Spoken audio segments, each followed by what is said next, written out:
Hola a todos y bienvenidos de nuevo a Historias de Terror. Sé que muchos de ustedes utilizan estos episodios para quedarse dormidos, así que, antes de que se entreguen al sueño, me encantaría que dejaran un comentario diciéndome desde dónde están escuchando en el mundo. Además, no olviden darle me gusta y suscribirse si están disfrutando de los episodios. Gracias por estar aquí.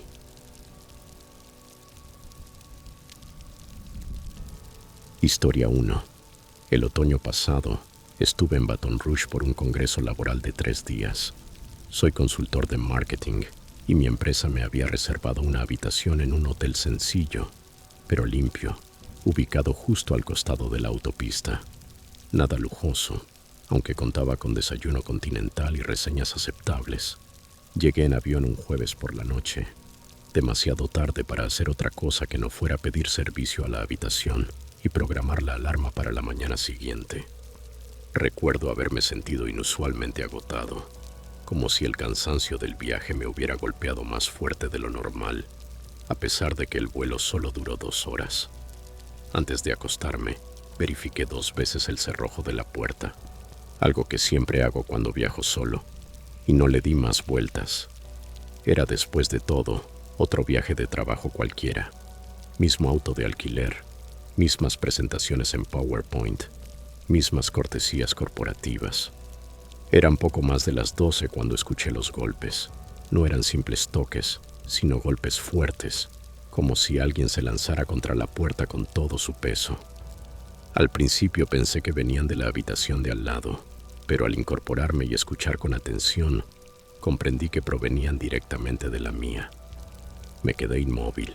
Sentí ese miedo instintivo, visceral, como si algo primitivo dentro de mí se hubiera activado de golpe. Entonces una voz femenina irrumpió, rápida y desesperada. Por favor, ábreme. Va a matarme. Dudé. Todo mi cuerpo me decía que no me moviera, pero la forma en que lo dijo, con ese tono entrecortado, angustiado, genuinamente aterrorizado, atravesó mi miedo. Abrí la puerta apenas unos centímetros, con la cadena de seguridad todavía puesta.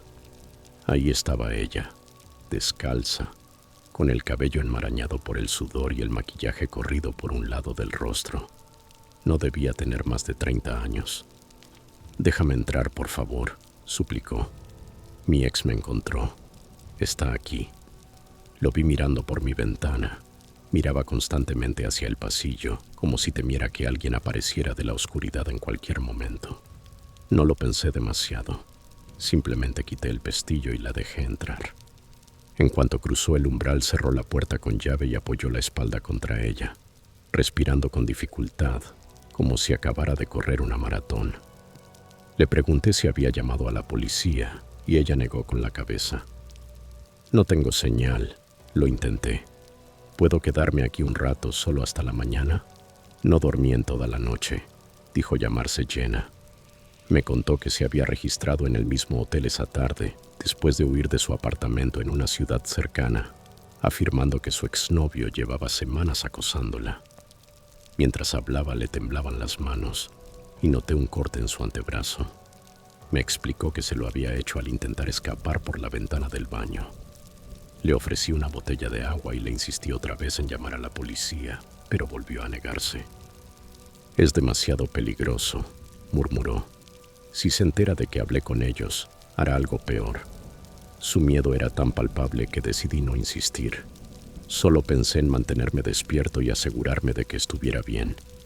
Mirando atrás, ojalá hubiera hecho caso a mi instinto. Cerca de las 3 de la madrugada, Jenna finalmente se quedó dormida, sentada en el sillón junto a la ventana. Yo seguía acostado, con los ojos abiertos, mirando el techo y dándole vueltas a lo mismo una y otra vez. ¿Por qué no había ido a la recepción a pedir ayuda? ¿Por qué no tenía teléfono? Había algo en su relato que no terminaba de encajar, pero me repetía que probablemente era mi imaginación, que tal vez había visto demasiados documentales de crímenes. Aún así, no podía deshacerme de la sensación de haber permitido que una completa desconocida entrara en mi habitación sin pensarlo demasiado. Tomé mi teléfono de la mesita de noche, lo puse en silencio y le envié un mensaje a mi hermana, solo por precaución. Algo breve como: oye, dato random, pero hay una chica escondida en mi habitación. Te llamo mañana por si acaso. Alrededor de las 5 de la mañana por fin me venció el sueño, aunque sentí que apenas habían pasado 20 minutos cuando abrí los ojos de nuevo. El sillón estaba vacío. Me incorporé enseguida. Pensé que tal vez se había ido, pero entonces escuché el sonido del agua corriendo en el baño. La puerta estaba cerrada y desde dentro se oía música muy baja. Fue entonces cuando noté algo más. Su bolso estaba en el suelo, junto al sillón, ligeramente abierto. No sé qué me impulsó, pero algo en mi interior me dijo que mirara. Me agaché y lo incliné apenas lo suficiente para echar un vistazo dentro. Encima de su billetera y las llaves había un cuchillo de cocina pequeño, sin funda ni protección, con la hoja apuntando hacia el fondo, como si lo hubiera tirado allí a toda prisa. Mi pecho se contrajo de golpe. Supe en ese instante que la situación había pasado de extraña a peligrosa. Retrocedí despacio y me senté en el borde de la cama, intentando pensar qué hacer. No quería reaccionar de más, pero tampoco quería convertirme en noticia al día siguiente. Consideré tomar mis cosas y marcharme mientras ella aún estaba en el baño, pero ¿y si me oía? ¿Y si salía? El agua se detuvo. Apenas tuve tiempo de fingir normalidad antes de que se abriera la puerta. Jenna salió con el cabello húmedo, envuelta en una toalla, como si aquello fuera una pijamada cualquiera. Me sonrió. Gracias por dejarme quedarme. Me siento 1000 veces mejor ahora. No respondí de inmediato. Fingí una sonrisa leve y asentí, intentando que mi voz no temblara. Me alegra que estés bien, dije. Ella volvió a sentarse en el sillón como si nada. Entonces me miró fijamente con una expresión distinta y preguntó: «No llamaste a nadie, ¿verdad?». Su tono era suave, pero sus ojos se habían vuelto fríos, calculadores. Toda esa desesperación de la noche anterior había desaparecido, reemplazada por una calma inquietante. Mentí. Le dije que no había llamado a nadie. Ella me observó unos segundos más. Luego asintió lentamente y se recostó en la silla. «Bien», respondió. «Solo necesito salir de aquí hoy. No puedo quedarme en este estado». Hizo una pausa y agregó con naturalidad: «Tienes coche, ¿cierto?». Ese fue el momento en que todo cambió. El miedo se transformó en pánico puro. Sentí la garganta seca y el corazón golpeándome en los oídos. Ella siguió hablando como si todo estuviera decidido. «Nos iremos después del desayuno. Puedes dejarme en algún lugar tranquilo, justo al otro lado de la frontera. Nadie me buscará allí». Lo decía con una serenidad escalofriante, como si fuéramos viejos amigos y yo ya hubiera aceptado ayudarla. Asentí, fingiendo estar de acuerdo, pero por dentro mi mente gritaba que debía salir de ahí cuanto antes. No tenía idea de quién era realmente ni de qué estaba huyendo, o si en realidad ella era quien huía de algo. Y ese cuchillo, no podía dejar de pensar en él. Le dije que iba a buscar hielo al pasillo y, en cuanto cerré la puerta tras de mí, corrí directo al ascensor. Presioné el botón como si mi vida dependiera de ello. No regresé por nada. Dejé todo: laptop, maleta, incluso el cargador del teléfono. Crucé el vestíbulo descalzo, directo hacia la recepción. Le conté al recepcionista que había una mujer en mi habitación que no debía estar ahí y que tenía miedo por mi vida. El hombre, al verme, no dudó ni un segundo y llamó enseguida a seguridad. Me escoltaron hasta la oficina del gerente y me pidieron que esperara allí. Los minutos se hicieron eternos, aunque solo pasaron unos 20. Finalmente llegó un oficial de policía. Le di mi declaración con cada detalle que recordaba. Fueron hasta la habitación, la 308, pero Jenna había desaparecido. La puerta estaba sin seguro, la silla aún apartada de la pared y mi maleta medio abierta sobre la cama, pero de ella no había ni rastro, ni siquiera el cuchillo. Presenté un informe completo y el oficial me dijo que no había ningún huésped registrado con ese nombre. Nadie que coincidiera con su descripción se había alojado allí. El hotel especuló que tal vez se había colado, o que conocía a alguien del personal, pero nunca la encontraron. Volé de regreso a casa esa misma tarde. No pude dormir durante días. Una y otra vez me venían a la mente los mismos pensamientos. ¿Qué habría pasado si me hubiera quedado, si hubiera aceptado llevarla, si no hubiera seguido mi instinto? Todavía no sé quién era realmente ni qué había hecho antes de tocar a mi puerta, pero no puedo evitar pensar en lo que habría ocurrido si no hubiera salido de esa habitación a tiempo. A veces reviso las noticias de los estados cercanos, buscando alguna historia que suene remotamente parecida. Nunca he encontrado nada, solo silencio.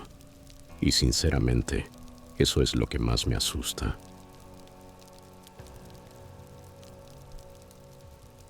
Historia 2. Durante varios años trabajé haciendo entregas de larga distancia por todo el sur del país, principalmente entre Texas y Georgia. A lo largo del tiempo tuve algunos encuentros raros, gasolineras sospechosas, gente extraña pidiendo que los llevara, pero nunca nada que me hiciera sentir realmente en peligro. Hasta que ocurrió esto, hace unos 2 años, en Mississippi. No recuerdo exactamente qué carretera era. Solo sé que el GPS perdió señal por más de media hora. Terminé desviándome hacia un camino estrecho, casi rural, que en algunos tramos ni siquiera parecía pavimentado. Pensé que me detendría en el siguiente sitio que encontrara para pedir indicaciones, comprar algo de comer o usar el baño. No tenía prisa. Era un día tranquilo de entregas y de hecho planeaba pasar la noche descansando. Ya caía la tarde cuando vi un cartel pequeño que decía Country Motel, General Store. El edificio se veía viejo y descuidado, pero no abandonado. Imagínense revestimientos de madera, ventanas polvorientas, un letrero de neón parpadeando con la palabra Open. Ese tipo de lugares donde el aire huele a madera añeja y a tabaco desde el momento en que cruzas la puerta. Detrás del mostrador había un hombre de unos 60 años, piel curtida por el sol y una gorra de camionero. No sonrió, solo me observó con esa expresión vacía, como si no hubiera visto a nadie en semanas. Le pregunté si tenía alguna habitación disponible y asintió lentamente. Una, respondió. La última. Luego señaló una puerta al fondo y murmuró algo sobre firmar el libro de huéspedes más tarde. Yo estaba tan cansado que no le di importancia. Solo quería descansar un poco. La habitación parecía sacada de otra época, una especie de cápsula del tiempo de los años 80. Cortinas manchadas, una tele vieja de tubo que apenas funcionaba. Dejé mi equipaje y volví a la tienda para comprar unas papas o algo rápido. Fue entonces cuando todo empezó a sentirse extraño. El hombre seguía detrás del mostrador, pero ahora se le notaba más atento, con una energía diferente. Me preguntó si quería algo realmente bueno, y después añadió: lo mejor lo guardamos en el congelador del fondo. Ven a echar un vistazo. Solté una risa educada y respondí que solo quería algo sencillo, pero insistió 2 veces. Hay mejores bocadillos allá atrás, repitió sin sonreír. Te va a gustar lo que tenemos. Su tono me incomodó. Era demasiado tranquilo, como si estuviera recitando una línea memorizada. Empecé a observar con más atención a mi alrededor. Fue entonces cuando noté una mancha oscura en el suelo detrás del mostrador. Una línea rojiza que se extendía por el linóleo hasta una alfombra cerca del fondo. No pude distinguir si era grasa vieja o algo peor. Entonces el olor me golpeó. No era fuerte, pero sí inconfundible. Un aroma dulce y podrido, apenas perceptible, proveniente de una puerta metálica pesada junto a los refrigeradores. No coincidía con ningún otro olor del lugar. El estómago se me encogió. Murmuré algo sobre hacer una llamada y salí, fingiendo revisar el teléfono. Ahí fue cuando decidí que no me quedaría ni un minuto más. Regresé a la habitación, tomé mi bolso y ni siquiera me molesté en cerrar con llave. Tenía esa sensación aguda en el pecho, ese instinto primitivo que grita: sal de aquí ahora. Crucé el estacionamiento lo más rápido que pude sin parecer asustado, pero justo cuando encendí el motor del camión, vi al hombre salir de la tienda. No dijo nada, no levantó la mano, Ni preguntó, ni sonrió. Solo se quedó de pie mirándome. Y lo peor fue que no parecía sorprendido de verme irme, como si hubiera sabido que eso pasaría. No detuve la conducción hasta llegar a un pueblo con una gasolinera y señal en el teléfono. No me sentí realmente a salvo hasta que hubo luces, gente, movimiento. Intenté convencerme de que estaba exagerando, que el olor quizá era carne en mal estado o basura vieja, y que el hombre simplemente era raro, no peligroso.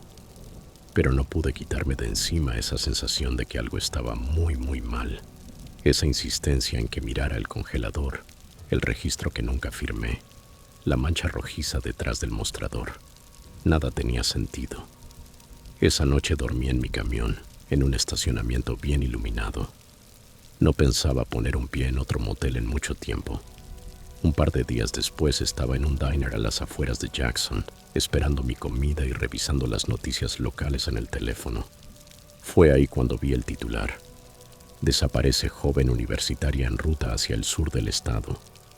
La nota decía que había sido vista por última vez conduciendo por la misma zona de la que yo acababa de salir. Su coche fue hallado abandonado a un costado de la carretera, cerca de un motel rural con una tienda general adjunta. Se me heló la sangre. El artículo no daba más detalles, solo que la policía pedía información. Yo no quería involucrarme, pero no podía dejar de pensar en ese congelador, ese olor, y en la forma en que el hombre había actuado, tan indiferente cuando me fui. Finalmente llamé a la línea de denuncias y conté todo. La ubicación, el olor, la mancha, el nombre del hombre, si era su verdadero nombre. Recordaba haber visto una etiqueta con Earl cerca de la caja registradora y mencioné cómo insistía en llevarme al fondo. Tomaron mi declaración, pero nunca volvieron a contactarme. Ni confirmación ni seguimiento. Una semana más tarde intenté buscar el lugar en Google Maps, pero ya no existía. La vista satelital mostraba el edificio, pero no había información, ni número de teléfono, ni reseñas. Nada, como si jamás hubiera estado ahí. He repasado todas las posibilidades una y otra vez, pero ninguna explica lo que vi ni lo que estuve a punto de encontrarme. Lo que más me perturba es pensar cuán cerca estuve de abrir esa puerta. Si hubiera estado un poco más cansado o menos atento, quizá habría aceptado. Y no dejo de preguntarme, ¿habría terminado como esa chica desaparecida? ¿Habría logrado salir con vida? Esa escena se repite en mi cabeza a veces, especialmente cuando conduzco por carreteras oscuras y solitarias.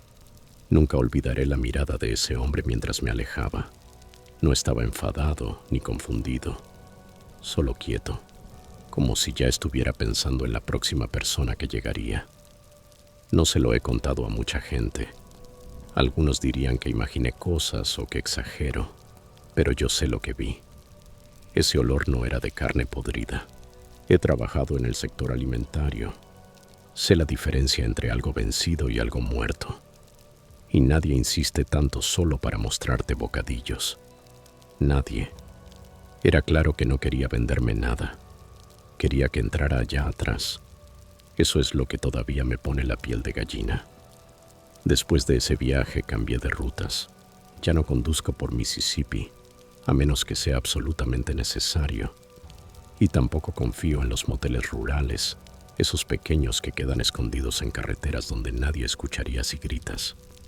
Muchos piensan que esos lugares son solo viejos y polvorientos, tal vez un poco inquietantes, pero yo aprendí que a veces son algo más.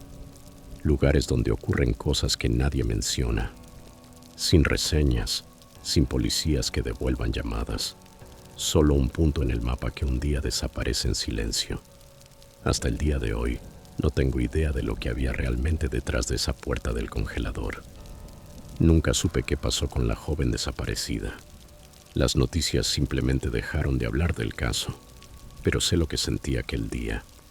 Y a veces, cuando pienso demasiado en ello, me pregunto si de verdad logré escapar, o si solo tuve la suerte de hacerlo antes de que llegara mi turno.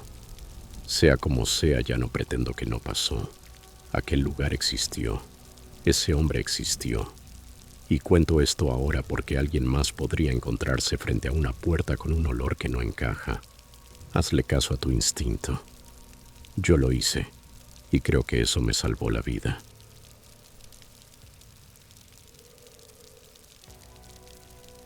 Historia 3. Tenía 17 años, cursaba el último año de secundaria y, para ser honesta, mi vida giraba en torno a solo dos cosas: el baile y mi pequeño grupo de amigas.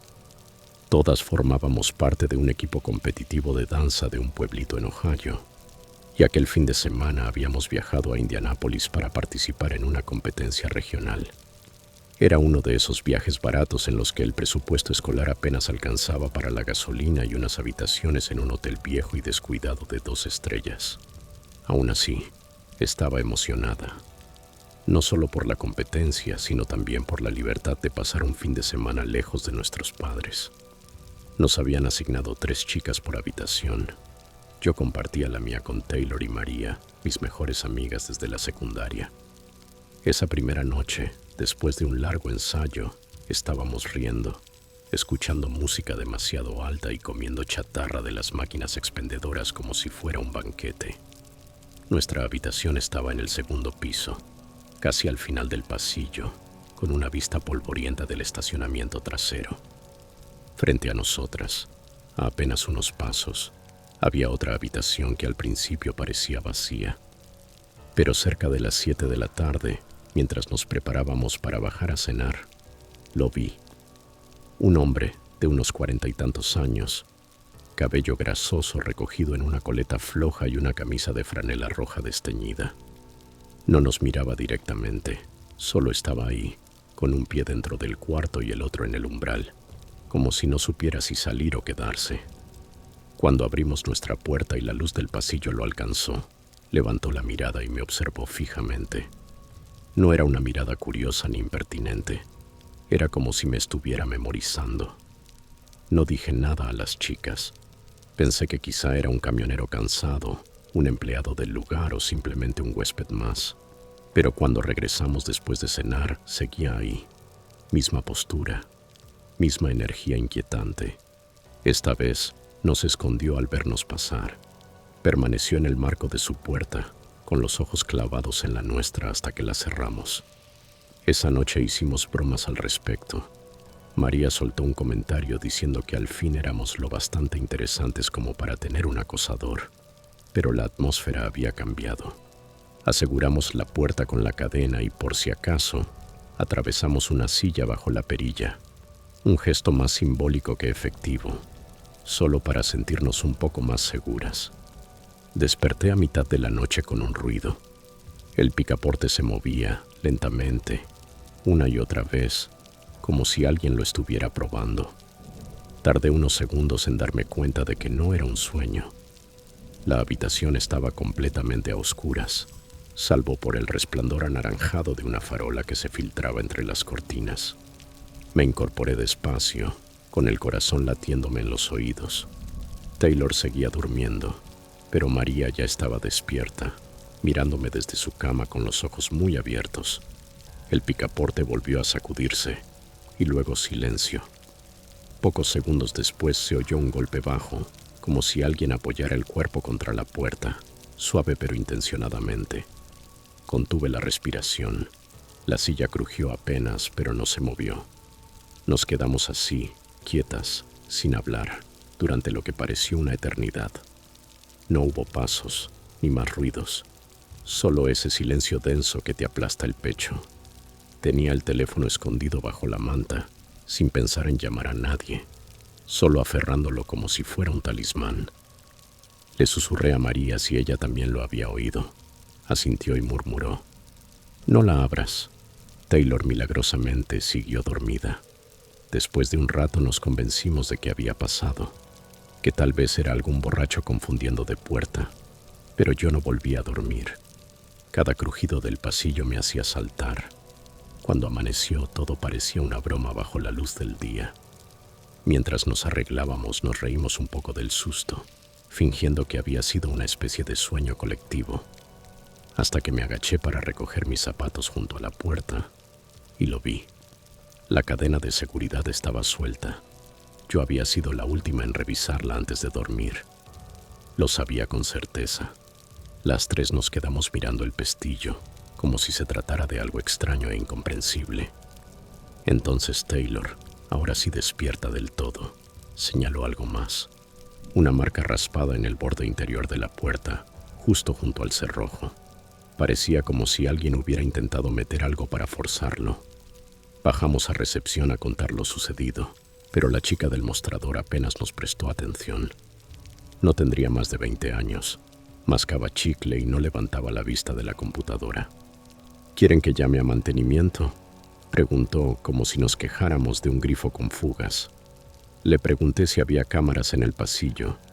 Dijo que creía que sí, pero que solo el gerente podía revisar las grabaciones y que no llegaría hasta el mediodía. Ese día en la competencia, ninguna de nosotras bailó bien. No podíamos concentrarnos. Cada vez que cerraba los ojos para prepararme, veía el rostro de ese hombre. Esa mirada no se borra, te sigue, sí te adhiere. Al terminar el evento, volvimos al hotel únicamente para empacar y marcharnos. Pero antes de irnos, convencí a Taylor de acompañarme a la recepción una vez más. El gerente ya estaba allí, un hombre mayor llamado Dean, que al menos parecía tomarnos en serio.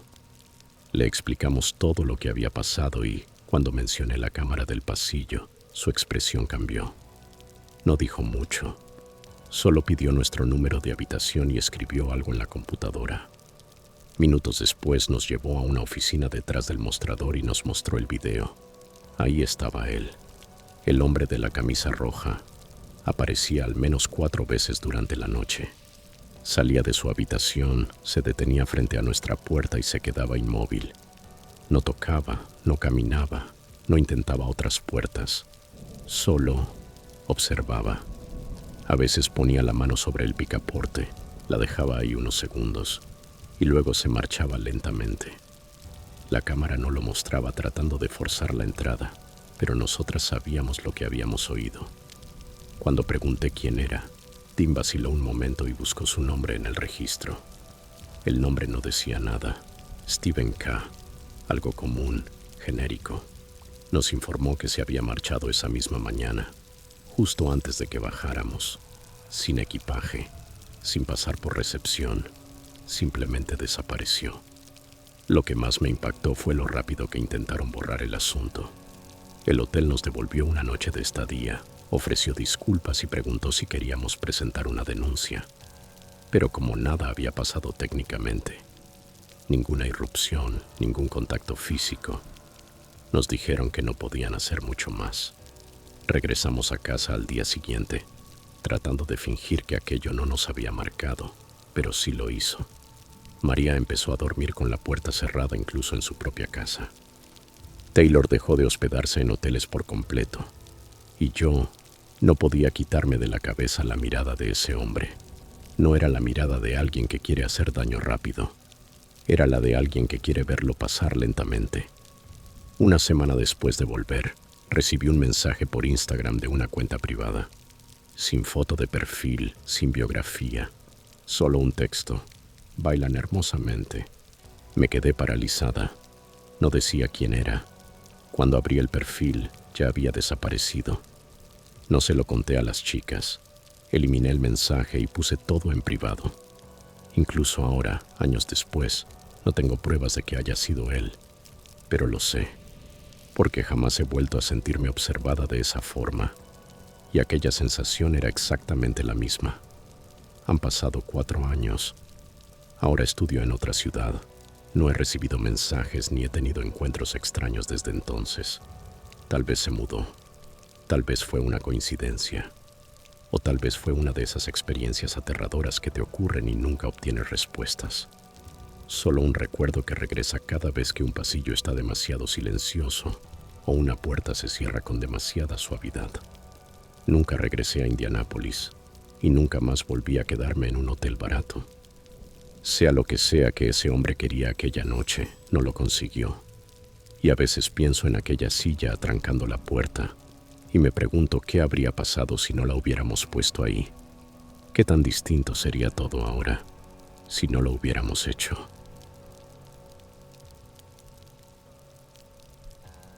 Historia 4. No me enorgullece contar esto, pero siento que necesito compartir lo que pasó. Tenía 23 años y vivía solo, a unos 40 minutos de Richmond. Me había mudado de la casa de mis padres hacía apenas unos meses y, entre el trabajo y tratar de mantenerme al día con las cuentas, estaba en ese punto raro entre ser responsable y seguir haciendo tonterías por la adrenalina. Así fue como terminé escribiéndome con una chica en una app que usaba. No era Tinder, era una de esas aplicaciones más turbias de las que la gente no habla abiertamente. Y sí, era evidente que ella no buscaba nada serio. Yo tampoco. En la app se llamaba Alisa y la foto mostraba a una rubia de apariencia tímida, supuestamente de 21 años. Estuvimos chateando un par de días hasta que me pasó una dirección de un motel en Petersburg para vernos. Era uno de esos lugares justo a la orilla de la autopista. Letrero rojo de neón parpadeando, 2 pisos, todas las puertas dando al estacionamiento. El tipo de sitio donde nadie hace preguntas. Llegué alrededor de las 9:30 de la noche. Aparqué cerca de la habitación que me indicó, la 206, segundo piso, casi al final. Solo había 2 autos más en el estacionamiento, una pickup destartalada y un Honda viejo con los vidrios polarizados. Le mandé un mensaje diciendo que ya estaba afuera y me respondió al instante. La puerta está abierta. Entra. Recuerdo que dudé un segundo porque se sentía raro. Nada de hola, nada de ya voy, solo entra. Pero lo dejé pasar. Error. Cuando abrí la habitación estaba a oscuras, salvo por la luz del baño que se colaba hacia el cuarto principal. Ella estaba sentada al borde de la cama y supe de inmediato que algo no encajaba. No era la chica de las fotos, ni de lejos. Tenía el pelo más oscuro, quizá teñido. Se veía mayor, probablemente casi 30, con una expresión vacía, como si hubiese estado esperando demasiado o como si no estuviera del todo presente. ¿Alisa? Pregunté. Apenas asintió, sin levantarse ni decir nada más. Me quedé ahí, incómodo, y entonces escuché el clic de la puerta cerrándose detrás de mí. Me giré y vi al tipo del Honda. Reconocí la chaqueta que llevaba afuera, parado delante de la puerta. No dijo una palabra. Fue en ese momento cuando lo sentí, ese vacío en el estómago, como si el cuerpo entendiera antes que la mente que algo estaba muy mal. Saqué el teléfono por instinto para llamar a alguien, pero la pantalla se congeló. Sin señal, sin barras, nada. Lo apagué y lo encendí otra vez. Nada cambió. Mientras tanto, la mujer seguía mirando hacia adelante, como si nada estuviera pasando, y el hombre seguía ahí, inmóvil, sin hablar. Pregunté qué estaba ocurriendo, intentando mantener la voz calmada. Por fin ella murmuró: «Está bien, tú estás bien». Pero no sonó convincente. Se me heló la piel. El corazón retumbaba tanto que todo lo demás sonaba amortiguado. No sabía si correr, sentarme o gritar. Solo sabía que tenía que salir de esa habitación. Empecé a retroceder hacia la ventana, medio cubierta por una cortina. El tipo no se movió, pero noté que cambió el peso del cuerpo, listo para bloquearme si intentaba escapar. Ahí me di cuenta de que la puerta estaba asegurada desde dentro con el cerrojo y la cadena, y él estaba justo delante. Intenté disimular.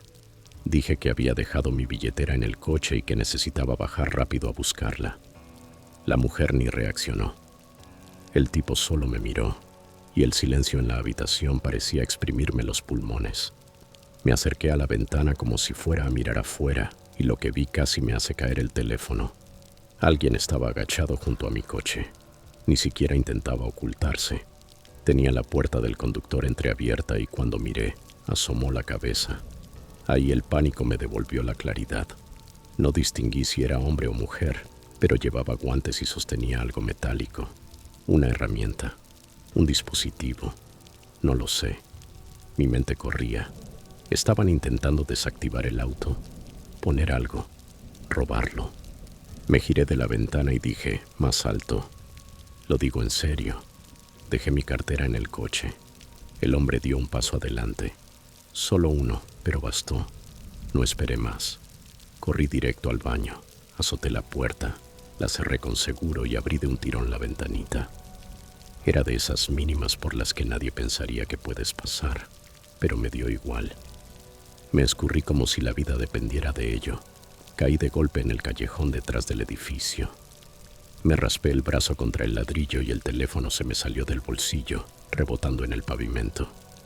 Lo recogí y corrí por el costado del motel, rezando para que la persona junto a mi coche no me hubiera visto.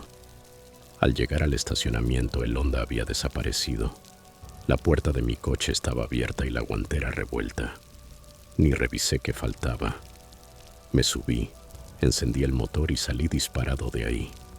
No me detuve hasta alcanzar la carretera principal, con luces reales y gente. La señal volvió apenas me alejé una milla. Solo eso me revolvió el estómago, como si estuvieran interfiriendo la señal. Entré en una gasolinera y me quedé dentro del coche con el motor encendido, tratando de procesar lo que acababa de pasar. Revisé el teléfono. Los mensajes con Alisa habían desaparecido. La app mostraba el chat, sí, pero todo lo de esa noche estaba borrado. Su perfil también había desaparecido. Sin rastro del número de la habitación, sin capturas, nada. Ni siquiera sabía cómo denunciar. Técnicamente no me habían robado, no del todo. No podía dejar de pensar en cómo me miró ella. No parecía asustada ni culpable, vacía, como si ya hubiera hecho esto antes o, peor, como si no fuera realmente parte, sino cebo. No dormí esa noche. Imaginaba que todavía tenían mis datos, que al día siguiente vería el Honda estacionado frente a mi edificio. Durante un par de semanas estuve paranoico. Aparcaba a unas calles de mi apartamento para ver si alguien me seguía. Revisaba el coche mañana y noche. Tapé el ojo mágico de la puerta y dormía con un cuchillo bajo la almohada. Nadie apareció, pero la sensación de que algo seguía suelto no me abandonaba. No se lo conté a nadie, ni amigos ni familia. En parte por vergüenza y en parte porque no quería aguantar el sermón. Le di vueltas una y otra vez, preguntándome si me habían elegido a propósito o si solo tuve mala suerte. Empecé a leer sobre inhibidores de señal y dispositivos de rastreo, y cuanto más aprendía, peor me sentía. Ya no parecía un montaje improvisado y creepy. Estaba organizado. Un día, por puro impulso, volví a ese motel en Petersburg. Me dije que era curiosidad, que quería comprobar si el lugar siquiera existía todavía, como si todo hubiese sido imaginación. Pero seguía ahí, mismo letrero parpadeante, misma distribución. La 206 estaba abierta y una señora de limpieza mayor la estaba arreglando. Le pregunté si recordaba a un huésped de esa habitación de hace 2 semanas. Se mostró confundida. Dijo que no se había ocupado en un mes, que había estado fuera de servicio por reparaciones hasta hacía apenas 2 días. Le di las gracias y me fui. No sé si mintió o si simplemente no quería involucrarse, pero ese momento me descolocó por completo. Si la habitación no debía rentarse, ¿quién me dio el número? ¿Quién tenía la llave? Lo que más me inquieta es lo pulido que estaba todo. La cuenta de la app, el timing, la forma en que el tipo cerró la puerta como si fuera memoria muscular, y la otra persona hurgando en mi coche mientras todo ocurría adentro. No fue al azar. Creo que ya lo habían hecho antes. Tal vez lo hacen a menudo. Tal vez alguien no salió como yo. A veces pienso en ella, en su rostro, su expresión. No estaba nerviosa. No tenía miedo. Ni siquiera estaba actuando ser otra persona. Solo estaba ahí, presente, pero no humana en el modo en que esperas. Nunca había visto unos ojos tan vacíos. No sé qué planeaban y sinceramente no quiero saberlo. No ha pasado nada desde entonces, ni autos sospechosos, ni mensajes, ni golpes en la puerta. Todo desapareció como empezó, de la nada. Pero aún no puedo explicar cómo bloquearon la señal de mi teléfono o cómo abrieron mi coche sin activar la alarma. De vez en cuando vuelvo a deslizar por esas apps, solo para ver si Alisa reaparece. Nunca lo hace, pero una vez, quizás 6 meses después, vi un perfil parecido. Otro nombre, otra ciudad, fotos del mismo estilo. No entré. Borré la app y no he usado nada similar desde entonces. Lo que haya sido, quien quiera que fueran, creo que tuve suerte. Y no tengo ni la menor intención de descubrir qué ocurre cuando alguien no la tiene.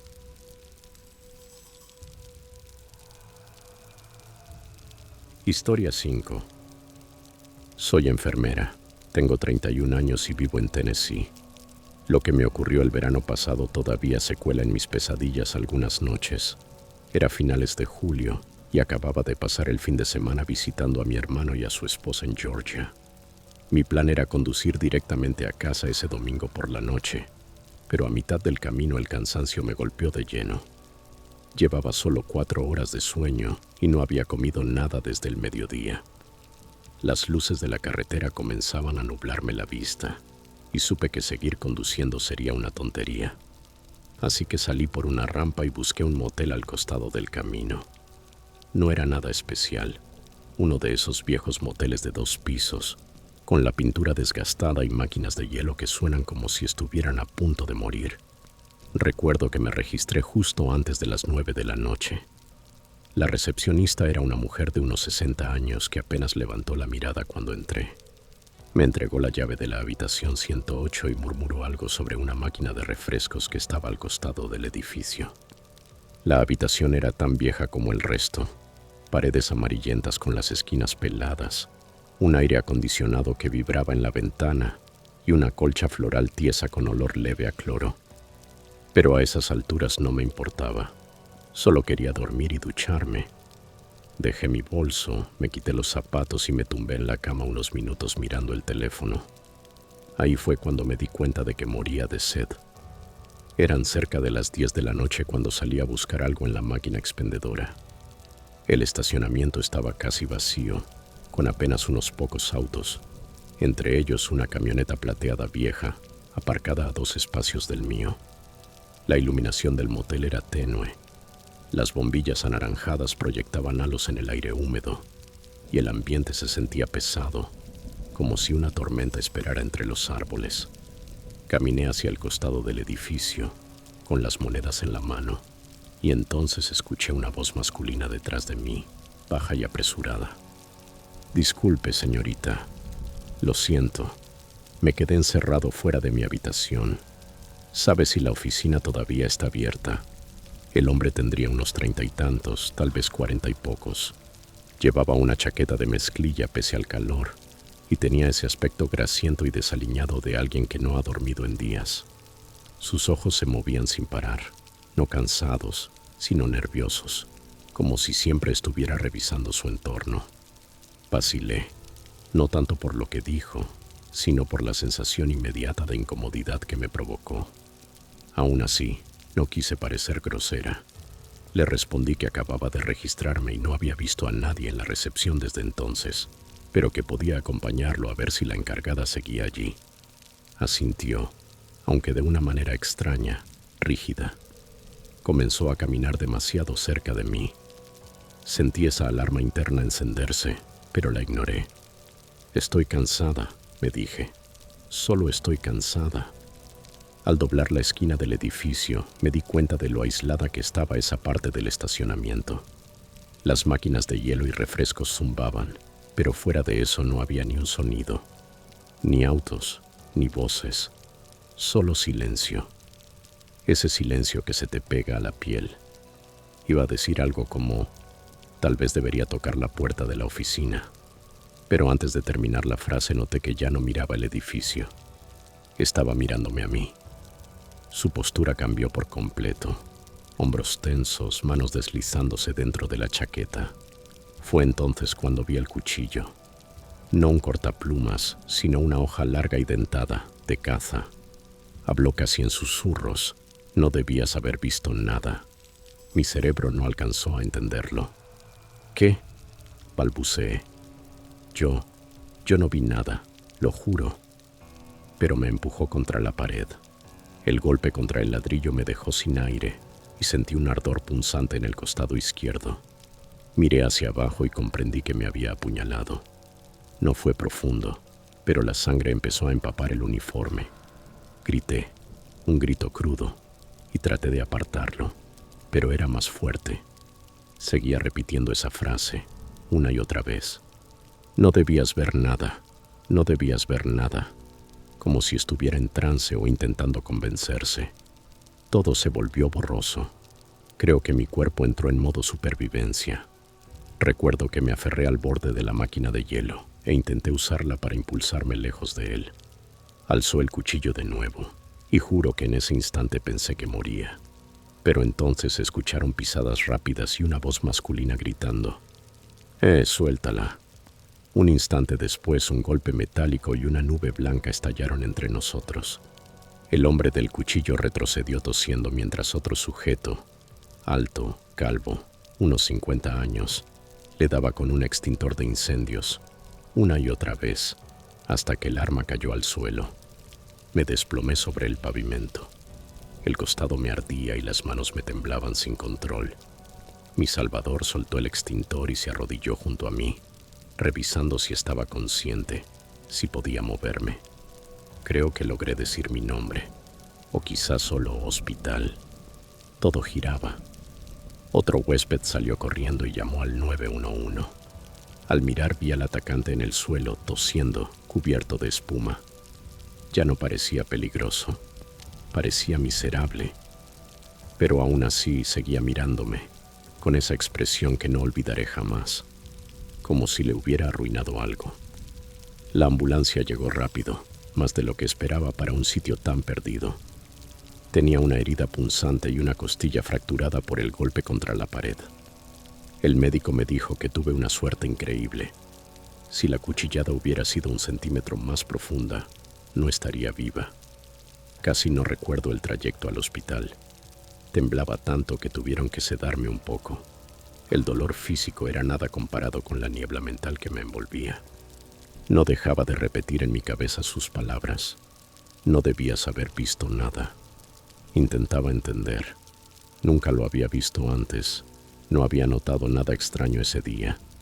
Pero ¿y si sí? ¿Y si vi algo sin darme cuenta? Una matrícula, una puerta abierta, un rostro en el pasillo. Jamás lo sabré. Los policías vinieron a tomar mi declaración en la cama del hospital. Me dijeron que el hombre se llamaba Kevin Bishop, un vagabundo con un largo historial, asalto, allanamiento, incluso un caso de secuestro en 2015 que fue desestimado por falta de pruebas. Se había registrado en el motel con un nombre falso, sin identificación. Creen que estaba escondiéndose después de un robo que había salido mal. Esa misma tarde, otro huésped había reportado haber escuchado discusiones y el llanto de una mujer en una de las habitaciones. Cuando el personal revisó, no encontraron nada. Más tarde, la policía descubrió sangre en la habitación 203. Nunca dijeron de quién era. Me quedé en la ciudad 2 días más para terminar el informe y recibir puntos de sutura. El motel me devolvió el dinero, como si eso sirviera de algo. Todavía me da escalofríos pensar que estuve a punto de morir por ir a comprar un refresco. El hombre que me salvó se llamaba Ronald. Era un camionero que estaba de paso. Si no hubiera salido de su habitación justo en ese momento, yo no estaría aquí escribiendo esto. Semanas después le envié una carta de agradecimiento junto con una foto de mis sobrinas. Nunca respondió, pero espero que sepa que cambió mi vida esa noche. Desde entonces, nunca más me hospedo en moteles al azar, y jamás salgo sola por la noche, ni siquiera por una bebida. La gente siempre dice: confía en tu instinto. Yo no lo hice. Ignoré esa alerta porque no quería parecer grosera o paranoica. Ahora lo tengo claro. Prefiero parecer descortés que estar muerta. Y a cualquiera que lea esto, quienes trabajan turnos nocturnos, quienes viajan solos, quienes piensan es solo una parada rápida, no puede pasar nada. Por favor, tengan cuidado. No lo vi venir, pero lo sentí. Y la próxima vez, lo sé con certeza. Voy a escuchar esa voz interior. Historia 6. Estaba en Cincinnati por trabajo. Solo un viaje corto, de una noche, para reunirme con un proveedor a la mañana siguiente. Me registré en un hotel de negocios cerca del aeropuerto alrededor de las 7:30 de la noche. Nada lujoso, una de esas cadenas de gama media con lobbies limpios, alfombras beige y máquinas expendedoras que casi nunca funcionan bien. Me asignaron el cuarto piso, habitación 417, y recuerdo haber sido extrañamente consciente de lo silencioso que estaba todo. Apenas vi a nadie en el pasillo cuando llegué. Pedí comida para llevar, cené en el escritorio mientras veía algo en Netflix, y luego me preparé para dormir. Estaba casi dormido cuando sonó el teléfono de la habitación. Me pareció raro, porque ¿quién usa ya esos teléfonos? Supuse que sería la recepción, y acerté. El hombre al otro lado dijo que había un problema de facturación con mi tarjeta y preguntó si podía bajar un momento para solucionarlo. Medio dormido, no le di demasiada importancia. Estas cosas pasan, sobre todo con tarjetas corporativas. Le pregunté si podía esperar hasta la mañana, pero dijo que debían arreglarlo antes del cierre nocturno. La voz sonaba normal, nada robótico ni extraño. Aún adormilado, me puse unos pantalones de chándal, tomé mi tarjeta llave y fui al elevador. El trayecto se me hizo más largo de lo normal. Al llegar al lobby no había nadie detrás del mostrador, sin campanillas, sin avisos, solo el sonido lejano de un programa nocturno en la TV del área de desayunos. Esperé un minuto, me incliné sobre el mostrador y dije en voz baja, «Hola».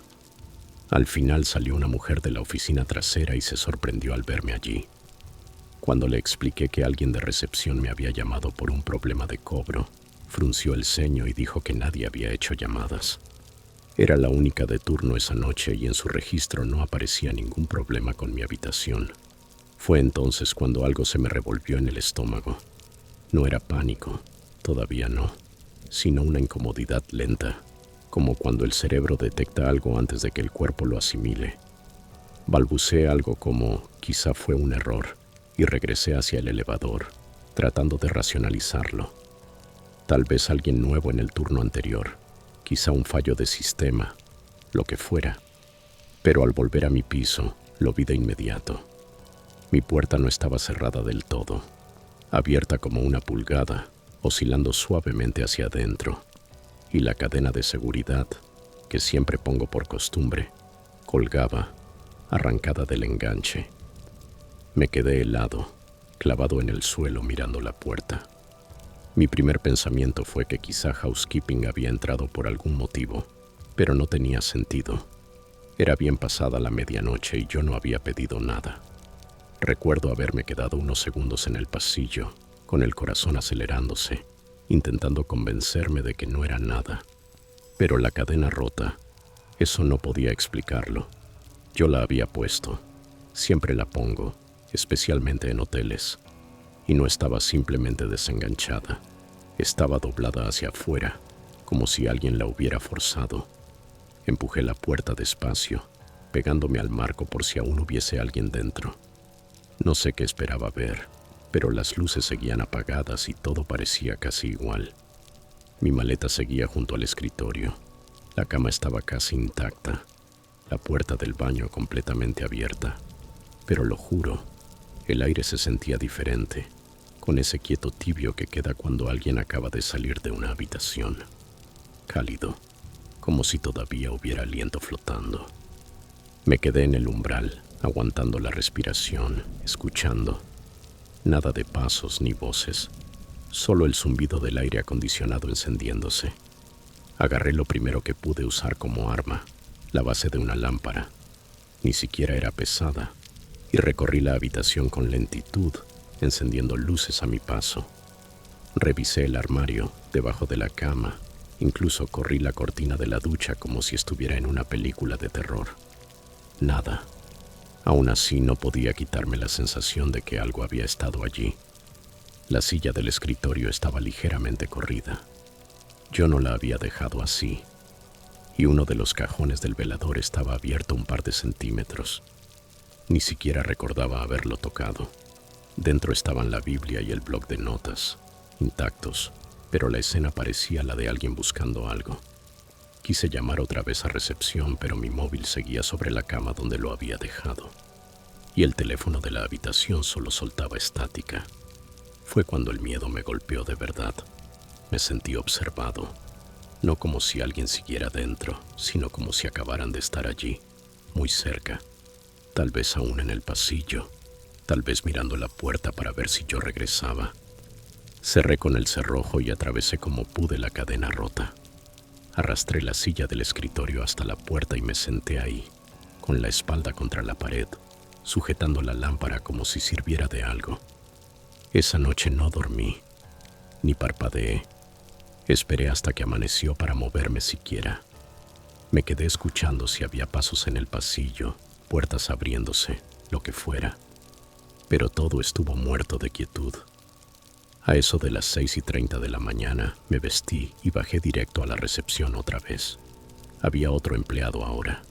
Cuando le conté lo ocurrido, me miró como si estuviera confundido o inventando. Revisó el registro de llamadas. Nada. Me dijo que nadie del personal había llamado a mi habitación y que nadie en ese piso reportó nada extraño. Pregunté si tenían cámaras en los pasillos y respondió que solo en el lobby y en los elevadores. Hice check-out temprano. Ni me quedé al desayuno gratis. Conduje directo a un Starbucks a unos kilómetros solo para respirar. Recuerdo haberme quedado en el estacionamiento casi 1 hora, intentando calmarme y repasar todo en la cabeza. No podía parar de pensar. ¿Y si no hubiera bajado? ¿Y si ignoro la llamada? Peor aún, ¿y si hubiera vuelto 5 minutos después de lo que volví? No había señales de entrada forzada, nada robado, ninguna prueba real de que algo hubiera pasado. Pero yo sé lo que vi: la puerta abierta, la cadena rota. Algo no estaba bien. Hablé con un amigo ese mismo día que trabaja en seguridad hotelera y me dijo que a veces alguien se hace pasar por personal para sacar a los huéspedes de la habitación con una llamada y ganar acceso. Dijo que es raro, pero sucede. Ese pensamiento me ha perseguido desde entonces. Quien fuera sabía que estaba solo, sabía que habitación era la mía y calculó el momento exacto, como si me estuviera observando. No dejaba de pensar en lo silencioso que estaba el piso, en que no vi a ningún huésped en toda la noche. Era como si estuviera aislado y alguien lo supiera. Han pasado un par de años y todavía lo recuerdo cada vez que me hospedo en un hotel. Cierro todo por duplicado, encajo una silla bajo la perilla e incluso atranco la puerta con el portaequipajes a veces. Nunca he recibido otra llamada extraña, pero tampoco he logrado quitarme la sensación de que alguien más estuvo en mi habitación esa noche, aunque fuera por unos minutos. El tiempo suficiente para mover algo, romper la cadena y luego desaparecer como si nada hubiera pasado. Nadie me cree cuando lo cuento, pero si alguna vez tuviste ese momento en que tu instinto te grita que algo va mal y no puedes probarlo, entenderás por qué esto todavía me revuelve la cabeza. Historia 7. No estoy muy segura de por qué comparto esto ahora, pero supongo que aún estoy tratando de procesar lo que pasó. Fue hace unos 2 años, cuando tenía 32 y estaba atravesando una etapa muy difícil. Acababa de salir de una relación larga y tóxica. Metí en mi coche todo lo que pude y conduje a mitad del estado con mis 2 hijas, Alisa, que entonces tenía 9 años, y Loren, que acababa de cumplir 6. No teníamos un lugar fijo donde quedarnos, así que reservé una habitación barata en un motel de carretera, a las afueras de un pequeño pueblo llamado Marlo. Pensé que estaríamos allí unos días mientras buscaba un apartamento y lograba inscribir a las niñas en su nueva escuela.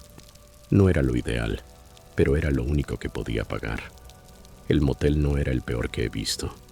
De una sola planta, con forma de U, donde podías aparcar justo frente a tu puerta. El cartel parpadeaba por la noche y el vestíbulo olía a café viejo y cloro, pero la habitación estaba razonablemente limpia. Al entrar para registrarnos, me atendió un hombre detrás del mostrador que parecía no haber dormido en días. 40 y pocos años, barba descuidada, piel grisácea y un tic nervioso en el ojo izquierdo que no podía dejar de notar. En su placa se leía Ed. Le sonreí, le di mi nombre y él apenas levantó la vista de su pantalla. Pero cuando miró por la puerta de cristal y vio a las niñas esperándome en el coche, su actitud cambió por completo. Preguntó cuántos años tenían, con una sonrisa torcida que me puso muy incómoda.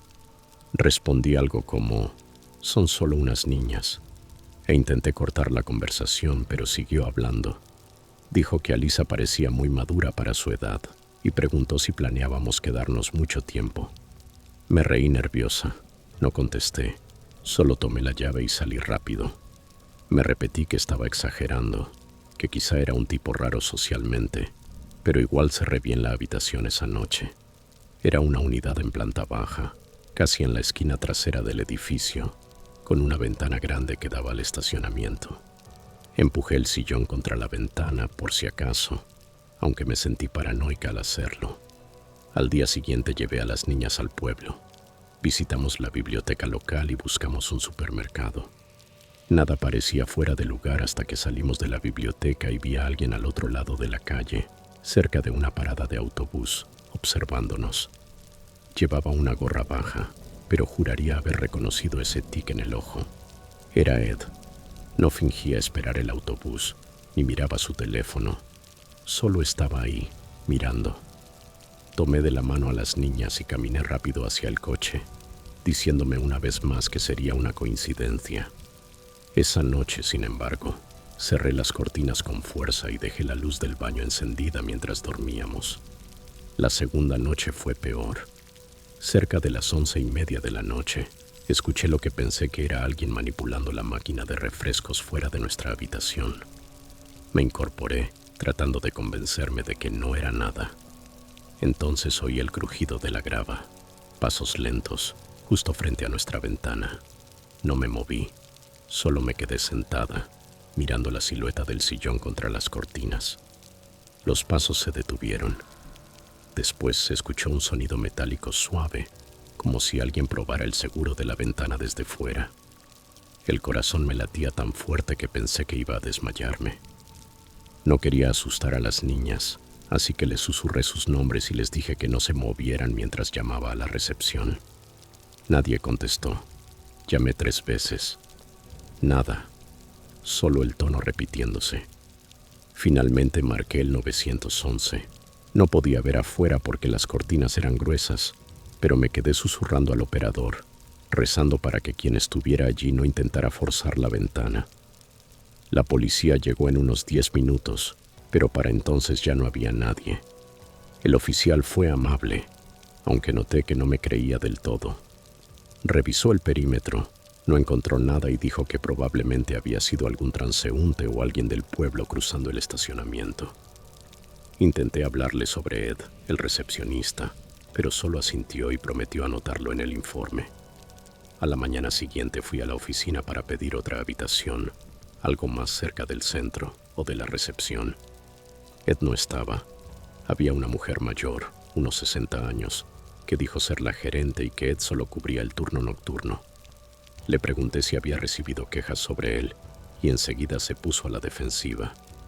Dijo que Ed era un buen empleado, que llevaba años trabajando allí. Cuando mencioné la llamada a la policía, pareció sorprendida.